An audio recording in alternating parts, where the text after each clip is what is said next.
मी MBA आणि LLB अशा दोन्हीच्या प्रवेश परीक्षा एकत्र दिल्या आणि पोलिसांचा फोन येतो तेव्हा आपण काहीतरी प्रॉब्लेम मध्ये असतो. डिफेन्स लॉयरचं बेसिक त्याचं कर्मच हे आहे की त्याला तुमचा अशील जो आरोपी म्हणून उभा आहे त्या प्रकरणामध्ये तुम्हाला त्या आरोपीची मुक्तता त्या प्रकरणातून करायची आहे. त्याच्यामुळे तुम्हाला त्यासाठी लागेल त्या गोष्टी कराव्या लागतात. सोशल मीडियावर पण बरेच आपण व्हिडिओ बघतो की 10 लाख 20 लाख 30 लाख अशी डावरी देताना जो अभिमान देणाऱ्याला असतो आणि घेतोय म्हणून घेणाऱ्यालाही असतो. तर जर आपण काही चूक केलेलंच नाही तर मग आपण त्याला घाबरणार का? Protection of woman from domestic violence act 2005 असं त्याचं पूर्ण एक कंटेंट आहे. नमस्कार, आपल्या एके लीगल 24 या चॅनलमध्ये तुम्हा सगळ्यांचे स्वागत आहे. आजचे आपले विशेष पाहुणे आहेत ॲडव्होकेट वेदांत कुलकर्णी. कुलकर्णी साहेब नमस्कार. कुलकर्णी साहेब, थोडं तुमच्याबद्दल सांगा. तुमचा कायदेशीर प्रवास कसा सुरू झाला? कारण मला असं लक्षात आलंय की तुमची बॅकग्राऊंड ही विज्ञानाची आहे. तर विज्ञानाकडनं न्यायाकडे आता थोडासा प्रवास आपल्या दर्शकांना पण सांगा. त्याचबरोबर सर्वसाधारणपणे कसं आहे की BA करा आणि मग LLB व्हा, ही एक प्रस्थापित पद्धत आहे. मग तुम्ही या प्रस्थापित ह्याला छेद दिलेला आहे, ते कसं काय झालं? सर्वप्रथम नमस्कार. मी ॲडव्होकेट वेदांत कुलकर्णी. मी मूळचा बीडचा आणि 2016-17 पासून मी पुण्यामध्ये आहे. मी जसं आत्ताच तुम्ही बोललात की मी विज्ञान शाखेचा विद्यार्थी आहे आणि मॉडर्न कॉलेज शिवाजीनगर इथून माझं BSc मायक्रोबायोलॉजी कम्प्लीट झालं आणि त्याच्यानंतर मी थोडासा ब्रेक घेऊन मी विचार केला की आपल्याला नेमकं पुढं करायचं काय. विधीकडे माझं कसं येणं झालं तर मी असं सांगेल की ते बाळकडू मला लहानपणापासूनच मिळालं. माझे वडील अधीक्षक होते बीड कौटुंबिक न्यायालयामध्ये आणि माझी स्वतःची आई ही वकील असून त्यांनी बीड आणि औरंगाबाद खंडपीठ इथे तिची प्रॅक्टिस केलेली आहे. राहिली गोष्ट मी स्वतः आधी BSc करून मग LLB करण्याची, तर तो एक प्रवास त्याच्यावर बोलायचं झालं तर त्याला एक वेगळा आपल्याला पॉडकास्ट करावा लागेल, कारण तो इतका असा रंजक गोष्टींनी आणि माझ्या स्वतःच्या अनुभवांनी भरलेली ती एक पूर्ण एक जर्नी आहे. पण मला एका पॉइंटला असं लक्षात आलं की अल्दो मी विज्ञान शाखेचा विद्यार्थी आहे आणि BSc मायक्रोबायोलॉजी ही फील्ड खूप उत्तम असली तरी मी या फील्डसाठी कम्पॅटेबल नाही, कारण मी लहानपणापासूनच स्वतःला एक पीपल पर्सन मानत आलेलो आहे. मला लोकांमध्ये रमायला आवडतं, लोकांशी बोलायला आवडतं आणि त्याच्यामुळं जरी मला संधी उपलब्ध असल्या विज्ञानात तरीही मी त्याच्यात रमेल की नाही याच्यामध्ये मला जराशी शंका वाटली. वडिलांची वगैरे इच्छा होती का? वडिलांची खूप इच्छा होती. म्हणजे तसं सांगायला गेलं त्याच्या मागे एक छोटीशी गोष्ट पण आहे. जेव्हा मी BSc माझं झालं आणि त्याच्यानंतर मी विचार करायला लागलो की मी करू काय, तेव्हा मी MBA आणि LLB अशा दोन्हीच्या प्रवेश परीक्षा एकत्र दिल्या आणि माझे दोन्हीमध्ये माझे चांगल्या कॉलेजेसला नंबर लागले. मला LLBच्या CET वर मला ILS मध्ये माझं सिलेक्शन झालं. ही गोष्ट मी जेव्हा घरी सांगितली तेव्हा त्या पॉइंट पर्यंत माझ्या घरचे असे होते की आपल्याला MBA करायचं, 2 वर्षात सेटल आणि जिकडे तिकडे नोकरी करून आपण कुठेतरी उत्तम लागून जाऊ. पण जसं माझ्या वडिलांच्या कानावर आलं, कारण ते क्षेत्राशी निगडीत असल्या कारणामुळे त्यांना ILS कॉलेज आणि ILS कॉलेजचं प्रस्थ याच्याबद्दल जाणीव आहे की ते किती मोठं वगैरे आहे म्हणून. आणि जेव्हा त्यांना सांगितलं मी की माझा ILS ला नंबर लागलेला आहे, सर्वप्रथम माझ्या वडिलांची रिॲक्शन ही होती की तू खोटं बोलतो, असं काही होत नाही. कारण त्यांनी माझा अभ्यास बघितला, तुम्हाला असं तात्पुरत्या अभ्यासावर ILS होत नाही. पण मी त्यांना सांगितलं की मी करायचा तो अभ्यास केला, माझं काम सांभाळत आणि मला ILS लागलं. तर मग त्यांनी असं झालं की ठीक आहे, तू केलीच तयारी MBA ची, पण कॉलेज जर तुला LLB इतकं चांगले लागले तर किमान माझी इच्छा पूर्ण कर आणि LLB कर. त्यांनी मग मी ILS कॉलेजमध्ये प्रवेश घेतला. तुमचा प्रवास एकदम काय म्हणतो विलक्षण आहे. कारण MBA सहसा सगळ्यांचा कल असतो बाबा लवकर नोकरी मिळावी आणि चांगला पगार मिळावा आणि आपण MBA करावं. पण तुम्ही या क्षेत्राकडे वळलात हे फार छान झालं, कारण त्यांनी बऱ्याच लोकांचे बरेच प्रश्न सुटतील असं मला विश्वास वाटतो. मला पण आजचा जो दुसरा एक विचार माझ्यात आता आला की सामान्य माणूस हा कायद्याला घाबरतो का? आज जर आपण साधारण कोणालाही विचारलं, बाबा पोलीस स्टेशन मधून फोन आला, तो माणसाला भीती वाटते की बाबा कुठनं तरी नोटीस आली, तो घाबरतो. मग असं का होतं की जर कायदा अगदी फार संविधानापासून सगळे म्हणतात सामान्य माणूस, for the people, by the people, of the people, मग ते of the people, by the people हे ग्राउंड लेवलला का नाही दिसत? त्याच्या मागं तुम्ही जर मला विचाराल तर त्याच्या मागं मला सर्वात महत्वाचं आणि बेसिक कारण हे वाटतं की आपल्याकडे सामान्य माणसाकडे माहितीची कमतरता आहे. तो माणूस घाबरतो तेव्हाच एखाद्या गोष्टीला जेव्हा त्याच्याबद्दल आपल्याला नॉलेजची कमतरता असते. आता तुम्ही जसं म्हणाल की पोलिसांकडून कॉल आल्यावर माणूस घाबरतो का? कारण आपण आपली एक सायकी अशी बनवून टाकलेली आहे की पोलिसांचा फोन येतो तेव्हा आपण काहीतरी प्रॉब्लेम मध्ये असतो. म्हणजे रादर ते तसं वाटायची गरज नाही. कारण आपल्याकडं म्हणतात चोर की दाढी में तिनका. तर जर आपण काही चूक केलेलंच नाही तर मग आपण त्याला घाबरणार का? पण विविध अनुभव घडत असतात, प्रसंग घडत असतात, काही आपल्यासोबत, काही आपल्या समोरच्या सोबत, आणि ते ऐकून ते बघून वगैरे एक घाबरण्याचं वातावरण होऊ शकतं. ते अगदीच चूकही नाही मी असं म्हणेन, कारण पोलीस यंत्रणेचा तेवढा वचक हवाच की आपण काही केलं तर आपल्यापर्यंत पोलिसांचे हात येऊ शकतात. ही जोपर्यंत एक खात्रीवजा भीती एखाद्या व्यक्तीच्या मनात होत नाही समाजाच्या लेवलवर विचार करता, तोपर्यंत तो सद्मार्गाने धाकाने का होईना पण चालत नाही. बघायला गेलं तर अशी लोक आहेत जी पोलिसांना अगदीच ग्रांटेड घेतात. पोलीस आहे, मॅनेज करून टाकू वगैरे प्रकार त्यांचे चालतात. पण पोलिसांचं कौतुक एवढ्यासाठी की इतक्या गोष्टी झाल्या, इतके विविध प्रकार झाले, इतके पोलिसांवर आजपर्यंत शिंतोडे उडतात, पण ते त्यांची डिग्निटी आणि ते त्यांचं काम आजपर्यंत सांभाळून आहेत. हे पण तेवढंच खरं आहे आणि त्याला आपण दुर्लक्षित करून चालणार. मग याच अनुषंगाने आता मग प्रश्न येतो की मग जे पोलीस आता तुम्ही म्हणता एवढं करतात, मग ते चार्जशीट बनवतात, FIR बनवतात, मग त्याच चार्जशीट आणि त्याच FIR त्यांच्या कोर्टात चिथड्या होतात आणि वकील त्यांचे काय टराटरा फाडतात, मग तेही आपल्याला डोळ्यासमोर दिसतं की मग त्याच्यावर तुमचं काय म्हणणं आहे? हे बघा, हा प्रश्न तुम्ही एका वकिलाला विचारताय तर मग तुम्हाला वकिली भाषेतच त्याचं उत्तर मिळणार. आपल्याकडे जे विषय असतात, आपल्याकडे जे प्रकरणं घडतात, त्यांच्या सिव्हिअरिटीनुसार काही प्रकरणं स्टेटची असतात ज्याच्यामध्ये प्रॉसिक्युशन म्हणजे फिर्यादी स्वतः स्टेट असतो आणि स्टेट ती केस चालवतो. अशा मोस्टली केसेसमध्ये जे प्रायव्हेट वकील असतात ते डिफेन्स लॉयर म्हणून काम करतात. डिफेन्स लॉयरचं बेसिक त्याचं कर्मच हे आहे की त्याला तुमचा अशी जो आरोपी म्हणून उभा आहे त्या प्रकरणामध्ये, तुम्हाला त्या आरोपीची मुक्तता त्या प्रकरणातून करायची आहे. त्याच्यामुळे तुम्हाला त्यासाठी लागेल त्या गोष्टी कराव्या लागतात. एक दुसरं, डिफेन्स लॉयरचं कामच हे आहे की जे प्रॉसिक्युशन, कारण पोलीस हा प्रॉसिक्युशन सांगतो, प्रॉसिक्युशन तर्फे पोलीस तपास करतो, तर डिफेन्सला तो तपास मोडीत काढावाच लागतो. आणि राहिली गोष्ट चिथड्या उडायची किंवा चार्जशीट हे करायची, तर तुम्ही त्याच्यासाठी तुमची जे विधिज्ञ असतात, तुमचे जे वकील असतात, त्यांच्या एक्सलन्सवर तुम्ही अवलंबून असतं की एखादा विषयाला घेऊन आपला वकील किती चांगल्या पद्धतीने तो विषय मांडतो. कारण कोर्ट बघायला गेलं तर कोर्ट कागदपत्रांचा वकील आहे. तुम्ही जेवढं त्यांना फीड कराल, जेवढं साक्षी, जेवढे पुरावे, जेवढे प्रसंग आणि जेवढे अर्ज वगैरे तुमच्या बाजूने जातात, तेवढ्या बाजूने किंवा तेवढ्याच अंगांचा विचार कोर्ट स्वतः करतं. आणि मग जे काय चालायचं आहे, जे प्रॉसिक्युशनने केस उभी केलेली आहे, त्याला छेद द्यायचं काम क्रिमिनल डिफेन्स वकिलाचं असतं आणि तेच ते करतात असं मला वाटतं.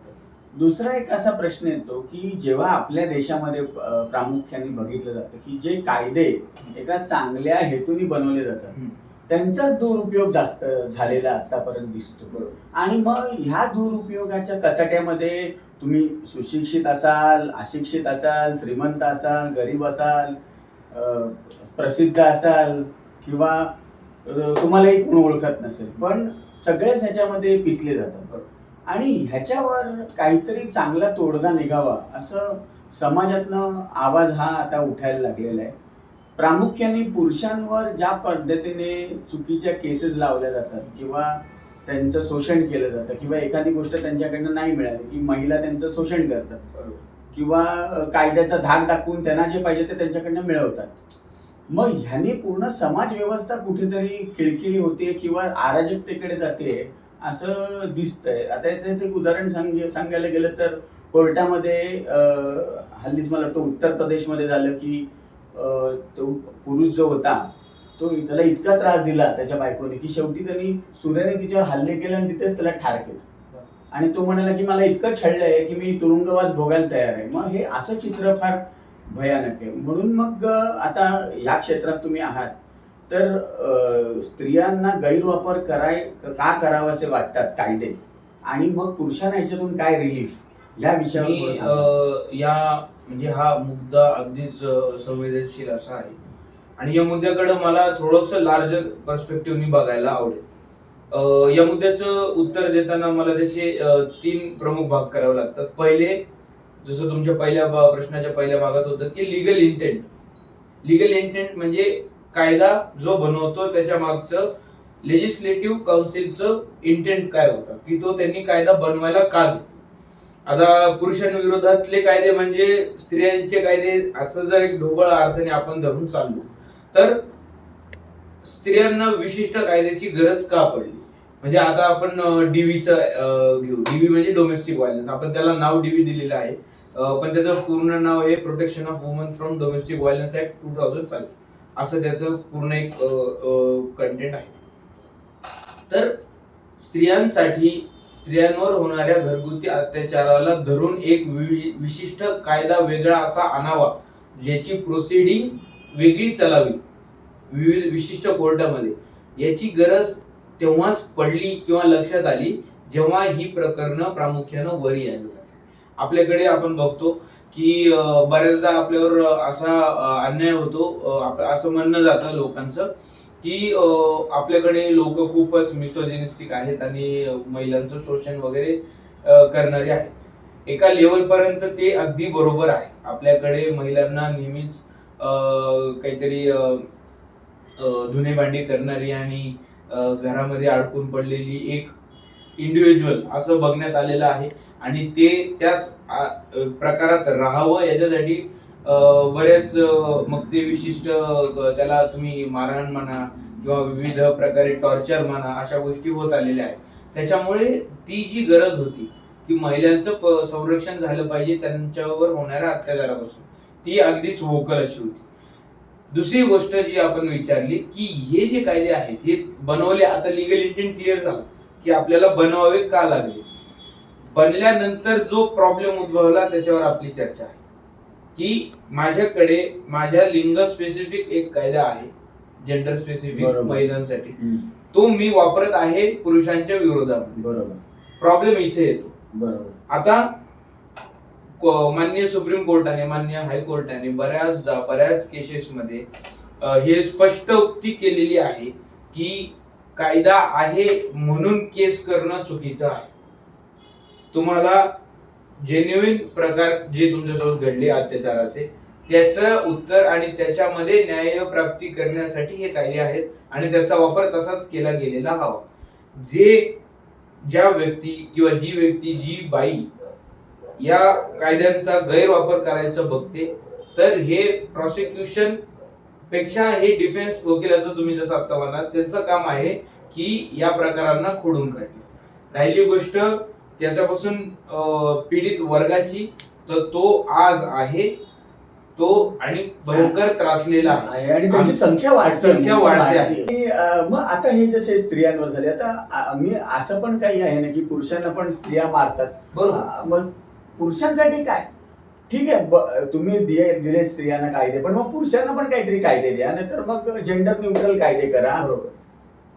काही मारलं, कोणी कोणाला मारलं, मग मारलं, मग त्याच्यावर जी काही कायदेशीर कारवाई ती तशी होऊ दे. मग ते बाईलाच मारलं आणि मग ती जे सांगते तेच खरं आहे, मग ह्या सगळ्या चुकीच्याच गोष्टी समोर येतात. या विषयाला धरून मला तुम्हाला हे पण तुमच्यामध्ये प्रश्नामध्ये ऍड करायला आवडेल की 2024 मध्ये आज आपण आहोत. तर हा जो तुम्ही विषय मांडलात की कायद्याची जेंडर न्यूट्रॅलिटी, कायद्याच्या जेंडर न्यूट्रॅलिटी बद्दल 2024 मध्ये वकील, अशील आणि समाज हे तीनही घटक भयंकर आज आपल्याला वोकल बघायला मिळतात. हे 5 ते 6 वर्ष आधी एवढी वोकॅलिटी किंवा इतकं याच्या बाबतचा प्रचार तेवढा झालेला नव्हता असं म्हणू, किंवा लोक त्याच्याबद्दल बोलत नव्हते असं म्हणू. पण आजच्या घडीला जेंडर न्यूट्रल कायदा ही गरज जवळपास प्रत्येकाने मान्य केलेली आहे. दुसरी गोष्ट, जे कायदे आपल्याकडे आहेत ते मोस्टली जेंडर न्यूट्रल आहेत. हा दुसरा भाग. म्हणजे तुम्ही जर आयपीसी घेतलं, तुम्ही जर कोणताही कायदा घेतला, तर आपल्याकडे जेंडर स्पेसिफिक कायदे खूप कमी आहेत. पण जेव्हा आपण protection of woman from domestic violence नावाचा कायदा बघतो, तर याच्यामध्ये जेव्हा आपण एखाद्याचं प्रोटेक्शन करतो तर कोणापासून प्रोटेक्शन करावं हा त्याचा एक छुपा भाग असतो. नाही, पण आता हे पॉस्कोचं पण भरपूर मिसयूजच्या केसेस आपण बघतो. म्हणजे पॉक्सो वगैरे जे आता परत एकदा तेच की विषय सेन्सिटिव्ह आहे, त्याचं कारण तेवढं प्रबळ आहे की त्याच्यावर वेगळा कायदा बनला. पण how it is been implemented, मुद्दा तिथे, प्रॉब्लेम तिथे आहे. तुम्हाला माहिती आहे की आपल्याला एक मुलगी आहे आणि आपण तिचा वापर आपल्या नवऱ्याला त्रास देण्यासाठी करू शकतो. हेच कारण घेऊन जर एक व्यक्ती कोर्टाची पायरी चढत असेल तर तो मिसयूज हाणून पाडायला हवा. त्याची आपल्याकडे मशिनरी आहे, यूज करता येईल. पण ती इझी आहे का? कारण कसं आहे, कायद्यामध्ये प्रत्येक प्रोव्हिजन आहे, पण ते इतकी कठीण आणि क्लिष्ट करून टाकली आहे. म्हणजे मला जर भरपूर पोलीस अधिकारी पण म्हणाले की आम्हाला माहित असतं हा समोर बसलेला माणूस निर्दोष आहे, यांनी काही केलेलं नाही, तक्रार खोटी आहे, पण आम्हाला ऑर्डर आहे तुम्ही केस फाईल करा, केस रजिस्टर करा, ते आम्हाला करायला लागते, नाही झाले तर आमच्यावर आरोप होतात. बरोबर. मग ह्या याच्यातून कायदा आणि न्याय, म्हणजे मुळाची न्याय ही घटक आहे, हाच कुठेतरी बाहेर फेकला जातोय. त्याच्यावर आपण जर बोलायला गेलं तर कायद्याची क्लिष्टता म्हणण्यापेक्षा ही सिस्टीमची एक कमतरता तर नाही म्हणणार, पण तो एक सिस्टीमचा अंग आहे आणि आपल्याला ते ऍक्सेप्ट करताना पॅकेज सगळं करावं लागतं. तर आपण एक असं धरून जर चाललो की सिस्टीमची ही एक अशी तेढ आहे जी आपल्याला पुरुष वर्गाला मुख्यत्वे नाही, मग असं होतं की निर्दोष माणूस जर तुरुंगात जात असेल, मग कायदा या मुळात गोष्टीवर प्रश्नचिन्ह लागतो. मग त्याच्यासाठीच तर विधिज्ञ आणि विधिज्ञाची प्रवेश कामाला येते की एक विधिज्ञ जो तुम्हाला माहिती आहे आणि तुमचा जो पर्टिक्युलर प्रकरण आहे त्याच्यातून काढायची जर त्याची धमक असेल, पहिले जर इच्छा असेल स्वतःची, आणि तिथून पुढे जर तुमच्या मॅटर मध्ये तेवढं मेरिट असेल तर मग ते नक्कीच शक्य आहे. थोडा त्रास होतो, पण तो सिस्टीमचा भाग आहे की काही गोष्टी सिस्टीमने कराव्या लागतात. पोलिसांना पण काही गोष्टी कायद्याने आणि प्रोसिजरने कराव्या लागतात, त्या त्याने करतात. राहिली गोष्ट चुकीची यायची तर मग ब्रह्मास्त्र तर कौरवांकडे होतं आणि पांडवांकडे होतं. मुद्दा यूज कोण करतं आणि काय हेतूने करते हा सर्वात बरोबर आहे.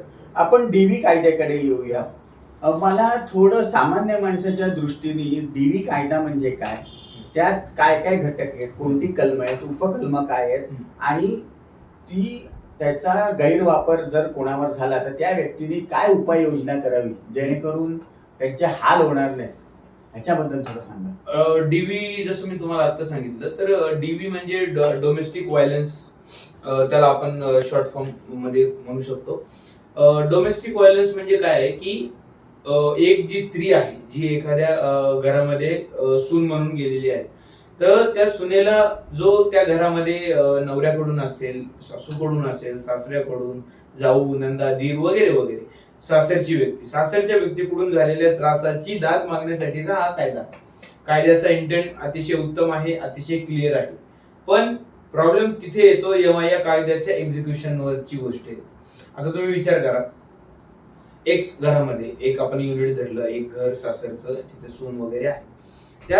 त्या सुनेला माहिती आहे की असा काहीतरी कायदा आहे ज्याच्यामध्ये आपण दाद मागू शकतो, आपल्याला त्याच्यातून पैसा मिळू शकतो, नवऱ्याला त्रास होऊ शकतो, घरच्यांना त्रास होऊ शकतो. पण जेव्हा ते मला त्रास देतील, ते पुढून त्रास देत नाहीये, पण तरी पण हिचे दार तेव्हाही मोकळेच आहेत की ही जाऊन खोटी केस वगैरे उभे करू शकते. आल्दो एफिडेव्हिट करतो, शपथपत्र करतो, तेव्हा खोटे शपथपत्र केल्यावर त्याच्या वेगळ्या शिक्षा वगैरे आहेत. पण ते प्रकरण तुमच्या शिक्षेपर्यंत लागेपर्यंत यांची गाळण उडालेली असते आणि हे त्यांना माहिती आहे. म्हणजे आज बऱ्याच केसेसमध्ये अशी गोष्ट आहे, स्त्रिया डिवोर्स फाईल करतात, डिवोर्स मधून अॅल्युमिनी निघते, डिवोर्स मधून पाहिजे तेवढी अॅल्युमिनी पाहिजे त्या स्वरूपामध्ये निघण्यासाठी ह्या क्रिमिनल केसेस बाजूने लावले जातात. म्हणजे आज म्हणजे एक्स्टॉर्शनच झालं, जवळपास एक्स्टॉर्शन आहे, लिगल एक्स्टॉर्शन झालं. याच्या विरोधात आम्ही कितीदा तरी जेव्हा आम्ही स्वतः कोर्टासमोर जातो आणि जेव्हा हे असे, आणि तुम्ही असा विचार करा, हे पॅकेजेस येते, हॅम्पर, गिफ्ट हॅम्पर आलेलं की इकडून डीव्ही लावला, इकडून डिवोर्स टाकला, इकडून 498 लावला, सीआरपीसी 125 लावला, पॉक्सो लावला, आता तर 377 लावतात. 377 म्हणजे अननॅचरल सेक्स. म्हणजे इतके गंभीर कायदे, पण तुम्ही त्याला फक्त एवढ्यासाठी वापरताय की पुढच्याकडून पैसा निघायला हवा. पण मग ते 377 सिद्ध कसं करणार? कारण त्यावेळेला साक्षीदार कुठे, मुद्दा तोच येतो, सिद्ध करायची गरजच पडत नाही, कारण तो सिद्ध करेपर्यंतच तो माणूस इतका त्रासून जातो, तो म्हणतो बाई पैसे घे, मला याच्यातून बाहेर काढ.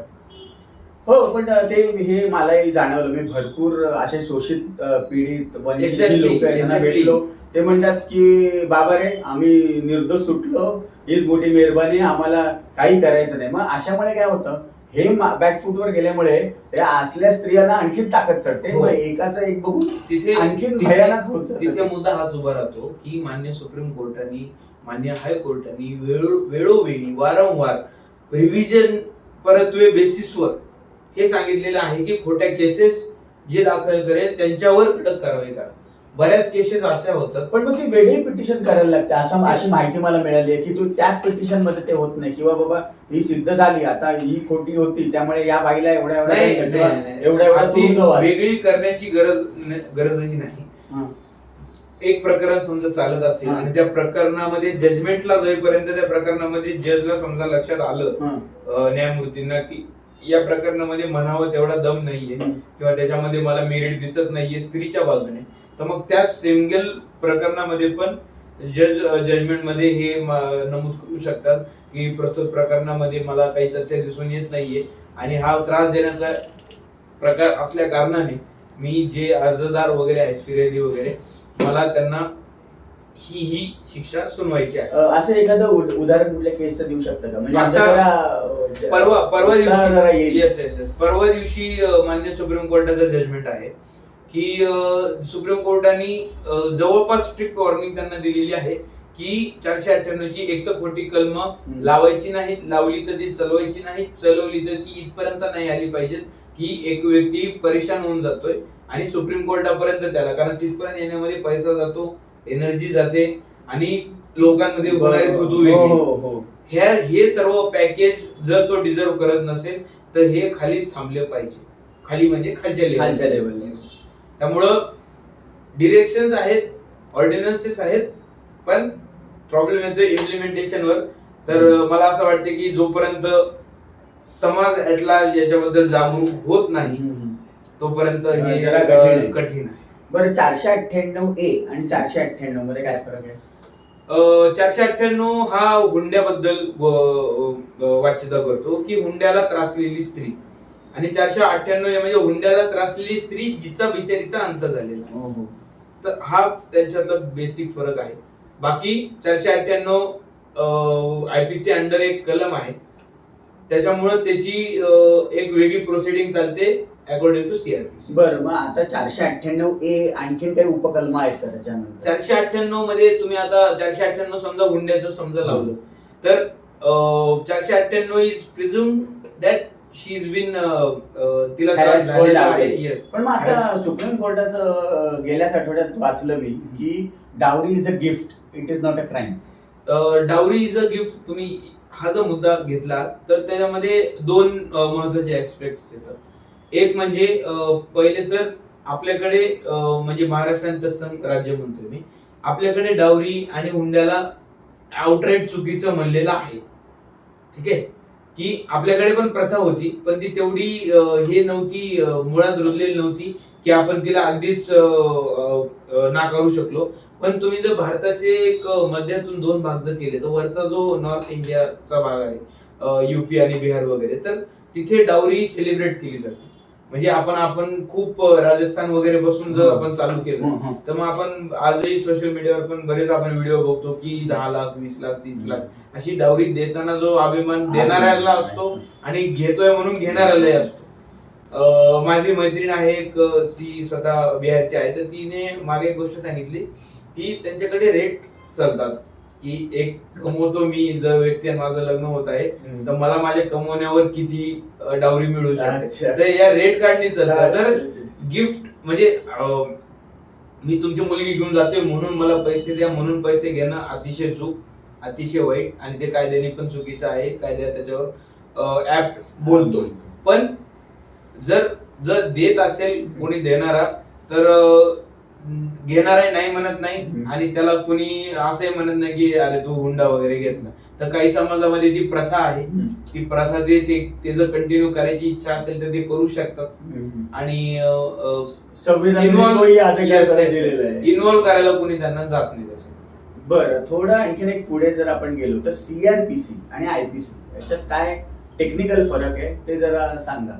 टेक्निकल फरक एवढा आहे, आता आयपीसीचा आज नाहीये, आता आयपीसीचा बीएनएस झालेला आहे. टेक्निकल फरक हा आहे की बीएनएस किंवा आयपीसी जे आहेत ते सबस्टॅन्टिव्ह लॉ आहेत, ते कायदा काय असावा असं सांगतात आणि सीआरपीसी जे आहे तो प्रोसिजरल लॉ आहे, तो कायदा कसा इम्प्लिमेंट करावा ते त्याच्याबद्दल भाष्य करतात. म्हणजे आयपीसी ची कलम लावून आपण चालवतो सीआरपीसी, सीपीसी म्हणजे सिव्हिल प्रोसिजर कोडची कलम लावून आपण ती चालवतो, विविध सबस्टॅन्टिव्ह लॉची कलम लावून आपण ती चालवतो सीपीसी, सिव्हिल प्रोसिजर कोड. तर हे प्रोसिजरल कायदे आहेत, त्याच्यामध्ये विशिष्ट प्रकारावर भाष्य केलेलं नसतं, फक्त प्रोसिजरवर भाष्य केलेलं असतं रादर दॅन सबस्टॅन्टिव्ह लॉ जो एक मुद्दा धरून बोलतात. आता एक सुप्रीम कोर्टाचे आमचे लॉयर आहेत, त्यांनी मला एक सांगितलं की, आणि मला त्याचं वाक्य फार आवडलं की journey of a law is from use to misuse. बरोबर. तर हा मिसयूज थांबवण्यासाठी काय करता यावं, केलं पाहिजे किंवा काय करता येईल? मला मिसयूज बद्दल जर बोलायचं झालं तर मी एवढं म्हणेल की हा ज्याचा विवेकाचा भाग आहे. म्हणजे मी त्रासलेलो असलो तरीही मला माहितीये माझा त्रास काय आहे आणि मी न्यायालयात जातो आणि दाद मागतो तेव्हा मला माहिती मला दाद कोणत्या गोष्टीबद्दल मागायची आहे. म्हणजे जर तुम्ही त्रासाची गोष्ट जर केली, कायद्याच्या मिसयूज बद्दल जर आपण बोललो तर आपण असं म्हणू शकतो की ती शाडूची माती आहे ती वळवावी तशी वळवू शकते. हे तो विधिज्ञ आणि त्या विधिज्ञाचे त्या प्रस्तुत विषयावरची कमांड, या दोन व्यक्ती, या दोन ऍस्पेक्ट्स भोवताली ही गोष्ट येते. आणि आणखीन एक गंमत म्हणजे हल्ली मी ऐकलंय वकिलांवरच मिसयूज जास्त होतोय, खूप जास्त. इंटर्न्स असतील, आणखीन काय असतील, पैसे वाढवून नाही दिले की लाव केस. हे काय म्हणजे जो वाचवणार आहे तोच कचाट्यात अडकायला लागला, तर मग वाचवायचं कोणी समाजाला? ते आता ती काय म्हणतात त्याला, ती आमची दुःखद कथा आहे की वकिलांवरचेच हल्ले म्हणा, वकिलांवरच आरोप वगैरे म्हणा, हे होताना दिसत आहेत. काही प्रमाणात समजा त्याला वकील कारणीभूत असले जरी, मी जरी बोलतो, मोस्टली वकिलांना माहिती आहे की एक माणूस येतो आपल्याकडे तर तो एकटा येत नाही, तो जवळपास त्याचे सर्व लोक घेऊन येतो. कारण शेवटी आम्हाला ऍडव्हर्टाईज करताना माउथ पब्लिक काय असते तीच आमची ऍडव्हर्टाईज. त्यामुळे कोणी वकील स्वतःहून फसवायला जात नाही. पण जर एखाद्याने ते केलेलं असेल तर तुम्ही पद्धतशीर कायदेशीररित्या त्याच्यावर जी काय कारवाई आहे त्याची तुम्ही करू शकता. पण अगदी कायदा हातात घेऊन जर तुम्ही मारहाण, किंवा परवा जालन्यामध्ये जे झालं वकील दाम्पत्यासोबत, ते अगदीच चुकीचं आहे आणि ते कोणत्या स्तरावर त्याची आपण बाजू पाठराखण करू शकत नाही. जरा थोडं त्या घटनेबद्दल सांगा. घटनेबद्दल जणांना कदाचित ती वाचण्यामध्ये आली. घटनेबद्दल असं झालं की जालना जो जिल्हा आहे आपला, तर तिथं वकील दाम्पत्य होतं आणि त्यांच्या आशिलासोबत काहीतरी गोष्टीवरून बाचाबाची झाली. ती मुद्दा असा होता की आशिलांना पटली नाही वकील जे करत वगैरे होते ते, त्यांना जर तसं हवं होतं मग त्यांनी ते कायदेशीर कारवाई वगैरे करून किंवा वकील बदलून ते करू शकले असते, पण त्यांनी जरासा ड्रास्टिक मार्ग अवलंबला त्याच्याविषयी आणि त्यांची मला वाटते हत्या वगैरे झाली. हो. हा, अच्छा, तर अच्छा. बरोबर आहे. त्याच्या बरेच जालना वकील संघाने वगैरे पण त्याच्यावर बरेच आवाज वगैरे उठवला आणि काम वगैरे बंद केलं होतं. निषेध पण केला हा, असेल. तर मान्य न्यायमूर्तींनी त्यांना आश्वासन पण दिलं की आम्ही याच्यावर काम करू आणि वकिलांना जरा सेफ्टी वगैरे विषयी त्याच्यावर हे करू. पण सार सांगायचं झालं तर हे कधीही चुकीचंच आणि याची कोणत्या स्तरावर आपण पाठराखण वगैरे करू शकतो. आणि मग जेंडर न्यूट्रॅलिटी कधी येईल कायद्यामध्ये असं तुम्हाला वाटतं? का नुसतं याच्याबद्दल सगळ्याच स्तरावर सगळेच बोलतील आणि करणार कोणीच काय नाही, जसं आता आपण गेले 77 एक वर्ष बघतोय बरोबर. की प्रत्येक गोष्टीत बोलतात सगळेच जण. जेंडर न्यूट्रलिटी मी जसं तुम्हाला आता सांगितलं, मोस्टली आपले कायदे जेंडर न्यूट्रल आहेत. जे नाहीयेत, आता डीव्हीचा आपण समजा गोष्ट केली तर डीव्ही हा कायदा जेंडर न्यूट्रल व्हायला हवा. किमान त्याच्यातून प्रोटेक्शन ऑफ वुमन म्हणून तुम्ही जे त्याला एक्सक्लुझिव्हिटी आणता त्या कायद्याला, ती जरी काढली तरी डीव्ही लोकांना जेंडर न्यूट्रल वाटेल आणि तो आहे तेवढा कायदा ऍप की तो सर्वांना सामावून घेऊ शकतो. किंवा मग असं करायचं की बाबा जर तुम्ही घटस्फोटाची तक्रार केली असेल किंवा दाखल केली असेल तर तुम्ही पॉस्को नाही लावू शकत, तुम्ही डीव्ही नाही लावू शकत अशी पण काही मग condition? तिथे आर्टिकल 19 आणि 21 येतं. अरे पण मग माणसाचा जीव महत्वाचा, प्रस्थापित समाज महत्वाचा काय? प्रत्येक कोर्टासमोर ही व्यथा तुम्ही समजून घ्या की कोर्टासमोर ही व्यथा आहे की एक पीडिता म्हणते आहे की मला त्रास होतोय. ठीक आहे, आपण एक व्यक्ती धरू की ही म्हणते मला त्रास झालाय. तो झालाय, तो नाही झालाय, झालाय तर किती झालाय, कसा झालाय, कुठे झालाय, हे नंतरच्या गोष्टी. बरोबर. तुम्ही फाईल करण्यापासून कोणाला रोखू शकत नाही कारण तो त्याचा हक्क आहे. हे मुद्दे नंतरचे, हे मुद्दे तपासाचे आणि ट्रायलचे विषय आहेत. हा, आपण कुठे काम करू शकतो, आपण समाजाच्या विवेकावर काम करू शकतो की ती व्यक्ती तिथपर्यंत जाऊच नये खोटी केस करणार. किंवा मग आपण असं पण करू शकतो की जे ह्याच्यातले स्ट्रिंजंट आहेत की बाबा अटक करा, तुरुंगात टाका, मग ते तरी मग डायल्यूट करायला पाहिजे की बाबा पहिले ठीक आहे सरळ उचलून तुरुंगात टाकू नका. काम करायची गरज आहे हे कोणीच अमान्य करणार नाही. काम करण्याची गरज आहे. कोणत्या प्रकारात काम करायला हवं त्याच्यावर चर्चा होऊ शकते. आणि आता आपण जसं तुम्ही म्हणाला सेक्शन 14 आणि 19, मग हा पण एक आहे की 100 गुन्हेगार सुटले तरी चालतील, पण एक निर्दोष माणसाला शिक्षा व्हायला नको. ते डेमोक्रेसीचं तत्व आहे आणि ते जर आपण स्वतःवर घालून घेतलेलं आहे तर मग त्याला बांधील आपण स्वतःला केलेलं आहे. मग तेही एफेक्ट होत आहे. म्हणजे मग 99 गुन्हेगार सुटत आहेत आणि एक निर्दोषी फासावर चाललाय, असंही सगळं चित्र दिसतंय. म्हणूनच वकिलाची फीस एवढी जास्त आहे की त्याला या सर्व गोष्टीतून मार्ग वगैरे काढून तुम्हाला तुमचं जस्टिसचं भांडं द्यावं लागतं.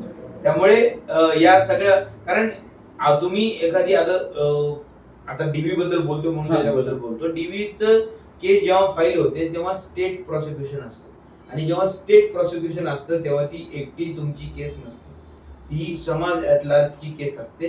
कारण आपण असं स्वतःची घालून घेतलेलं आहे बंधन की आपण जेव्हा एखाद्या स्त्रीवर अत्याचार करतो तेव्हा आपण समाजावर अत्याचार करत असतो. हे जे कायदे असतात, मर्डर झाला, एक्स्टॉर्शन झालं,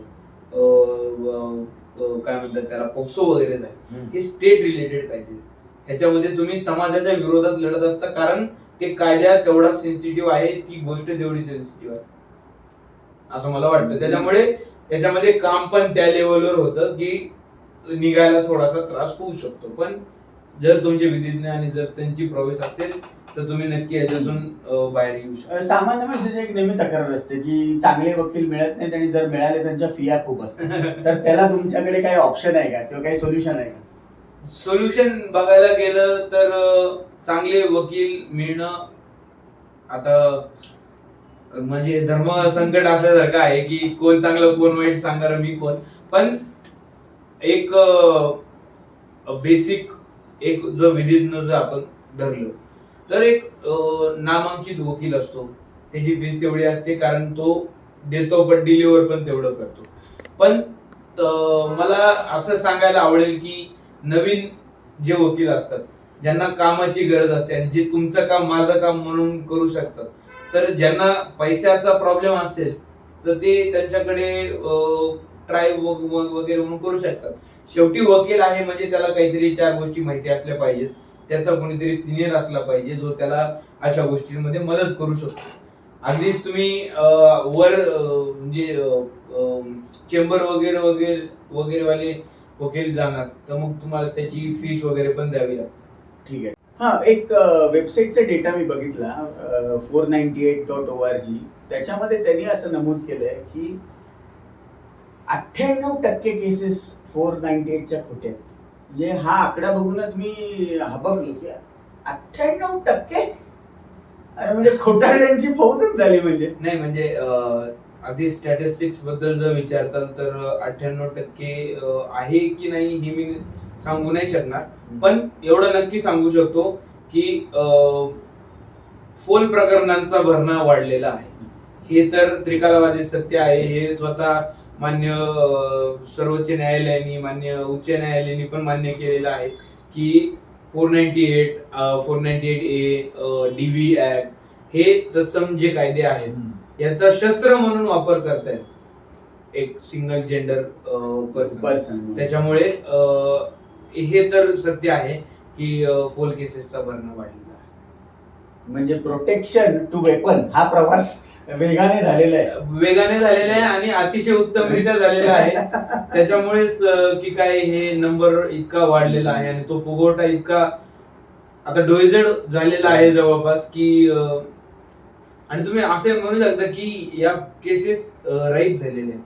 कारण जेव्हा कायदा आला तेव्हा नंतर आतापर्यंत त्याच्यामध्ये इतके बदल होत गेले, काही जजमेंट्स अशी आली की त्याचा वापर आणि कायदा स्ट्रॉंग केव्हा होतो जेव्हा त्याच्यावरची केस लॉज येतात, त्याच्यावर काय म्हणतात त्याला त्याच्यावर भाष्य करतं सुप्रीम कोर्ट वगैरे. आणि अशी जेव्हा केस लॉज आणि आयडियाज आणि हे येत जातं ना तसा तो कायदा राईप होत जातो. म्हणजे एका पॉइंटला वकिलाला माहिती आहे जर की प्रस्तुत प्रकरण मध्ये दम नाहीये तर तो त्याच्यात आणायचा कसा, त्याच्यासाठी लिहावं काय लागेल, इन्सर्ट काय करावं लागेल, गाळावं काय लागेल, याचा पूर्ण अभ्यास एका पॉइंटला झालेला असतो.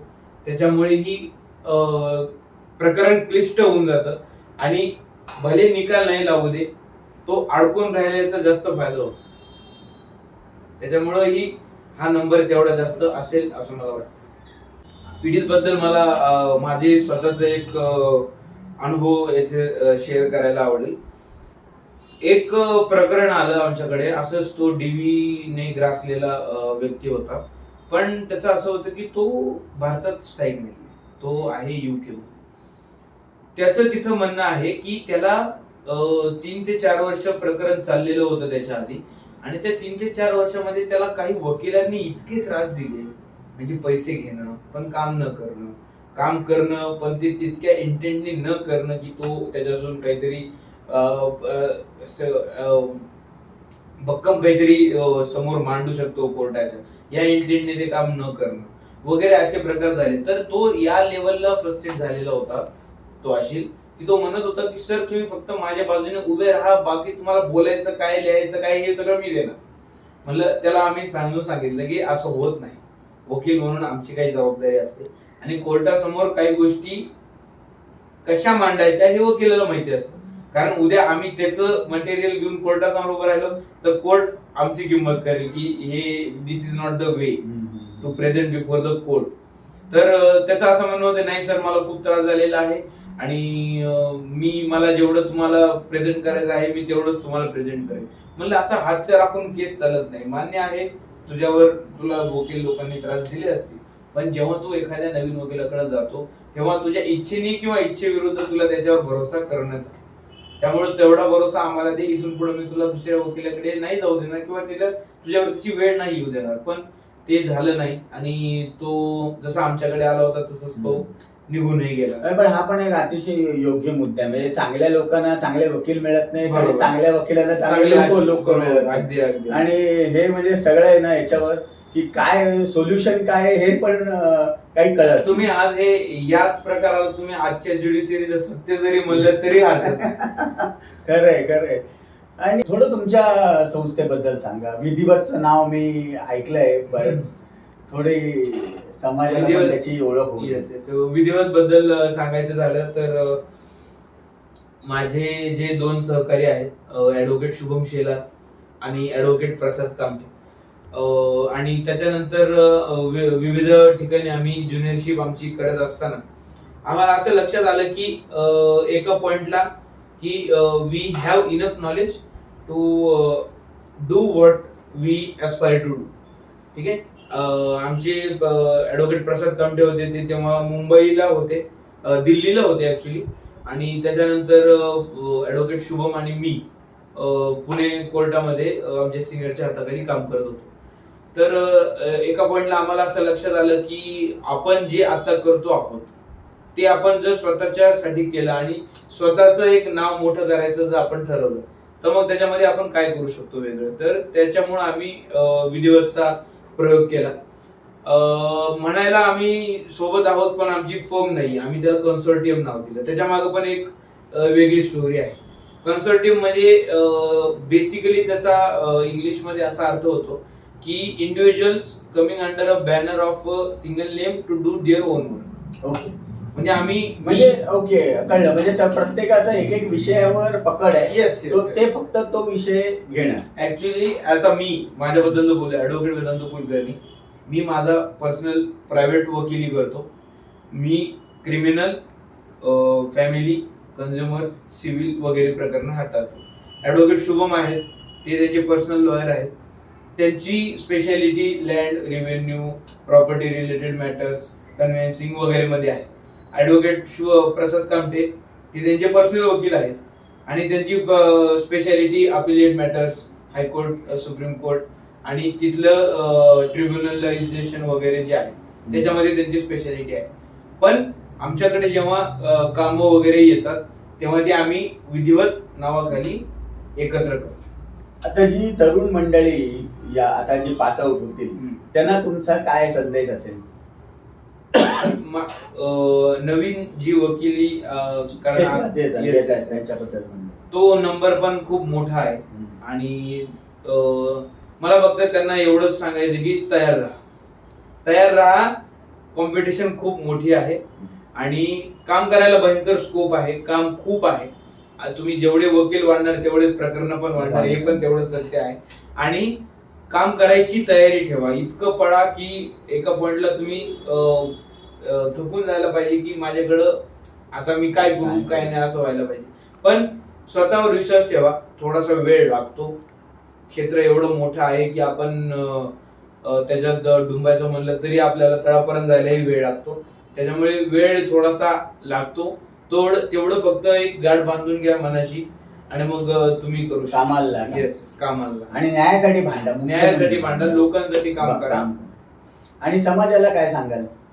समाजाला सांगणारा आपण कोणी होत नाही. मोठे मोठे संत सांगून गेले समाजाला जे सांगायचं ते. पण माझ्याकडून समाजासाठी काही जाईल तर ते मुख्यत्वे हे राहील की विवेकावर काम करा. स्वतःचा विवेक बळकट करा. एका व्यक्तीचा विवेक बळकट झाला, सत्सद विवेक, तर 2 व्यक्तींचा होईल आणि तिथून पुढे पूर्ण समाजात सुधारेल. आणि एकदा समाज सुधारला की मग या गोष्टी छोट्या होऊन जातात खूप, की प्रकरण आली वगैरे वगैरे. जिथे न्यायाचं काम कधीच संपणार नाहीये.